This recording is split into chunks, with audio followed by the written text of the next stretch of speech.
Bonjour à tous.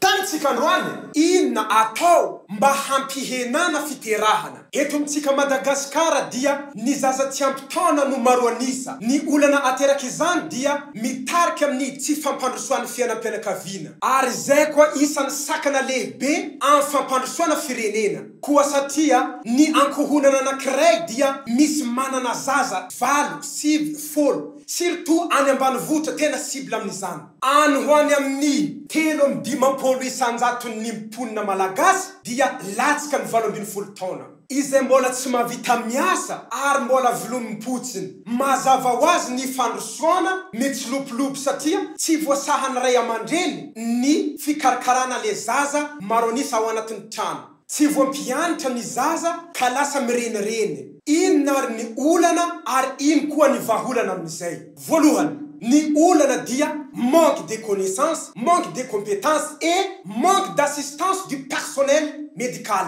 Izany hoe tsy dia mahafantatra loatra ny olona ary vitsy afaka mampahafantatra ny tsirairay surtout any ambanivohitra. Izany no mahatonga ny nombre de grossesses non désirées mihametombo isanandro. C'est-à-dire mihamaro ny vehivavy be voka tsy irina satria tsy fantany le raha ary tsisy afaka mampahafantatra azy koa. Ny vahaolana azo iadivana amin'izany dia misy maromaro. Voalohany, amin'andro iainantsika amin'izao efa misy ny pilule na hoe fisa efa misy. Donc ampiasao ny fisa am'izay anao afaka manao firaisana ranofo 24/24 anao tsy be voka zany. Faharoa, mampiasa kapoty amin'igny anao afaka magnano zay fotoana tianao gnanaovana. Ary koa fa hitanao melomelo anao hoe tsy dia sûr anao be voka satria be voka tonga de asaromo kapoty na hanao firaisana ranofo isanandro anao amin'igny tsisy problème ary iarovana amin'aretigny mety hahazo koa. Fahatelo sady farany, raha tsisy tianao izy regny mbola misy koa solution mampiasa le natoraly izany hoe mizanara mikontiandro io tsy sarotry fikontegna andro io fa ny zavatra mila respektenao fo en général zegny 3 andro alohany 14e jour